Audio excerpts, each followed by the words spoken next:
Hi everyone, my name is Charlie and today is the beginning of a reading vlog.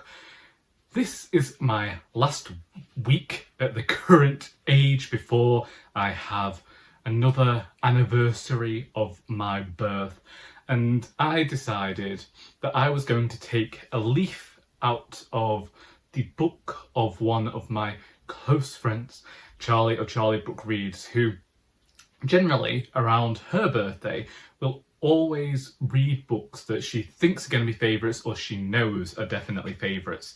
And so I have decided that for the next week, or however long this vlog goes on, but hopefully the week, I am going to reread some favourite books. Over the last few days, I reread Emotionally Weird by Kate Atkinson for the third time this year, and very much enjoyed it. As always, indeed, this is probably my fifth or sixth time reading it, and every time I found something new and different that I didn't notice the time before, and it's really endearing me to this book. And what I'm finding more as I reread this book, and I'm hoping will happen as I reread more books in future, is that the books end up feeling a bit more like friends.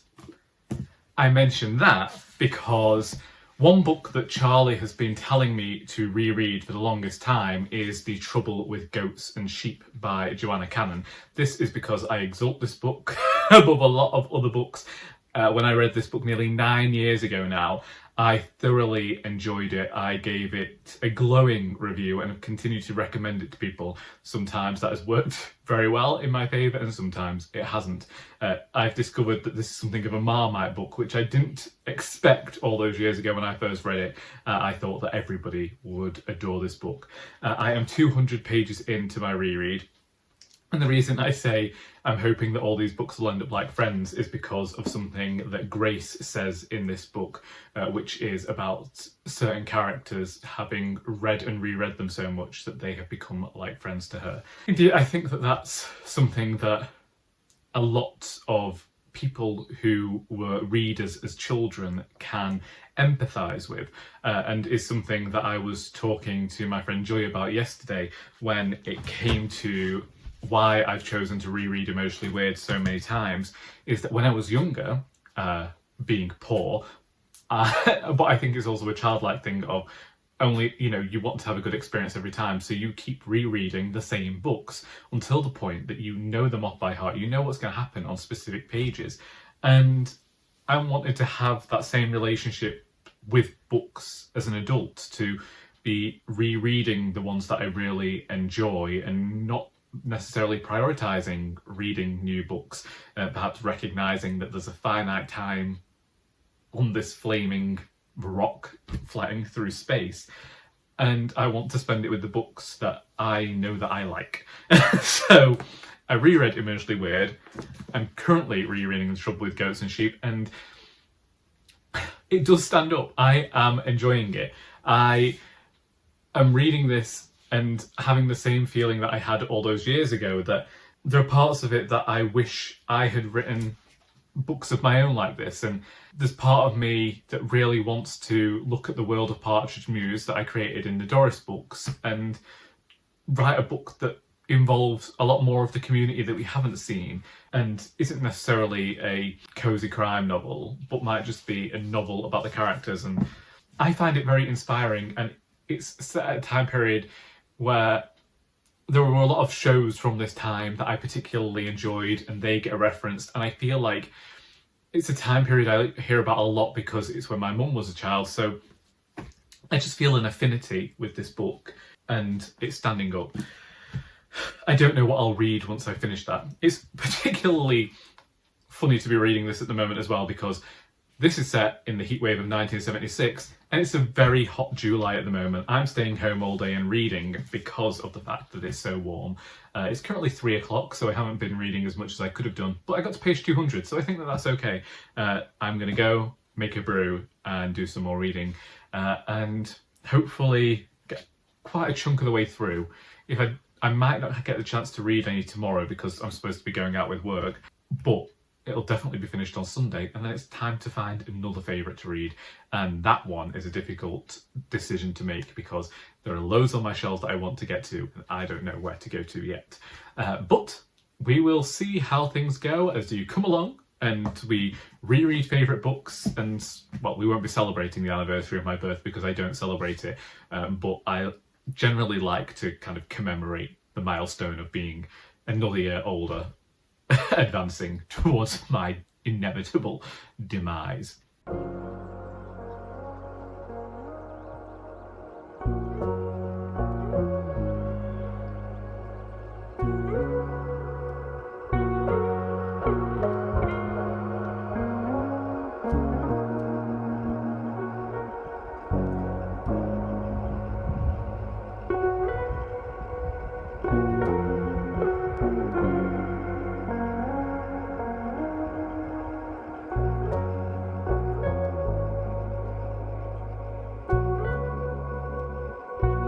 It is Monday afternoon, technically maybe even evening. I don't know how to describe it, but it is 4:45.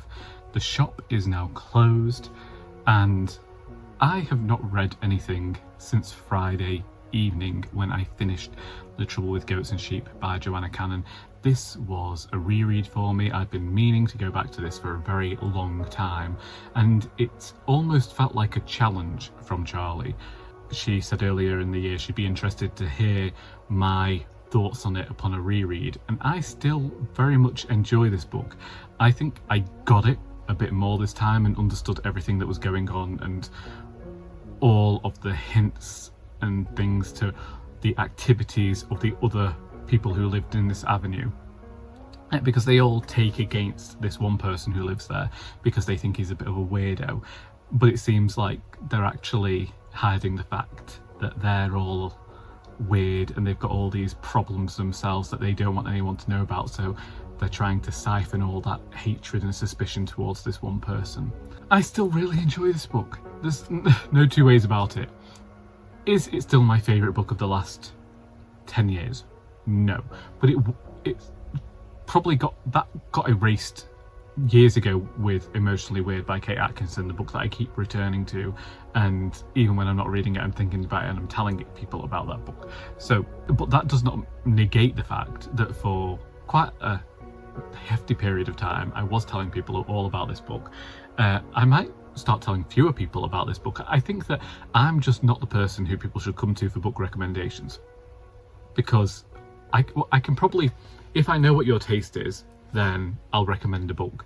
But if I don't know your taste, I'm not going to recommend one of my favourites. Either way, I still like The Trouble with Goats and Sheep by Joanna. I'm really looking forward to her new book, which I've not seen announced anywhere, but Amazon says should be out next year. So we will see. I didn't read anything on Saturday because I was at work and then out with work. And then yesterday I picked up the Robert Jordan that I was reading a few months ago. And that was a mistake because it's the fact that there's still 400 pages left after I've read 500, and for whatever reason I found myself really reticent to go to it because I keep thinking, I've got to do all of that again. And I have heard that the fourth book's a tough one for a lot of people, and this is really the make or break book in the series for some people. Some people put the series aside here and never go back, and I'm hoping that's not me, but at the moment I've put that book down. And today I did bring Mrs. Palfrey at the Claremont by Elizabeth Taylor to work with me, because it's been over 10 years, or it might have been 10 years since I read this book for the first time. And last year I read all of Elizabeth Taylor's novels. I'm still working my way through the short story collection a year after I started it. This was the one that kicked off the journey there. I thoroughly enjoyed it. It inspired a novel that I've got planned and still haven't written. So while I didn't get the chance to read any so far today, I'm going to spend the evening with this one, and then we'll see how I go. Now I have to cash up. We've had a tremendous day at the charity shop. Last week we underperformed and we were perhaps the lowest selling out of all of the shops for this charity, but today we've had a bumper day. A lot of people through the door, very busy, spending the cash, and I'm thrilled. I'm hopeful that this continues throughout the week and that we can regain some of those losses. Yeah, so cash up, head on home and read for the evening, and I'll see thee when I see thee.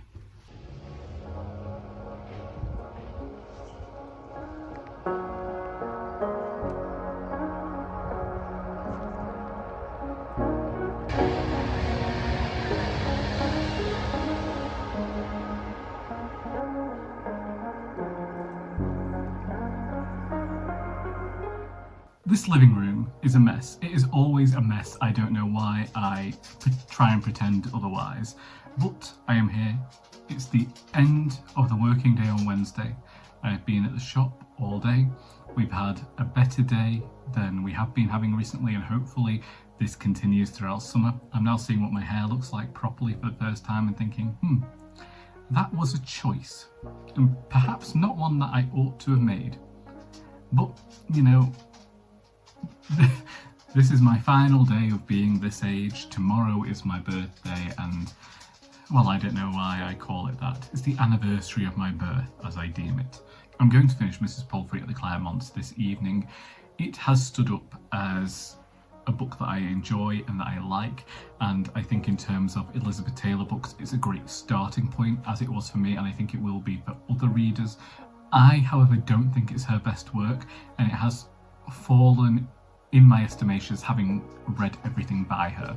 So it's not up to the standard that I expect from Elizabeth Taylor, but I think it's still a pretty darn good novel, and I like that it's focusing on older characters and how they are maligned by society, how they are almost invisible, and also discusses the societal changes when these women were a lot younger.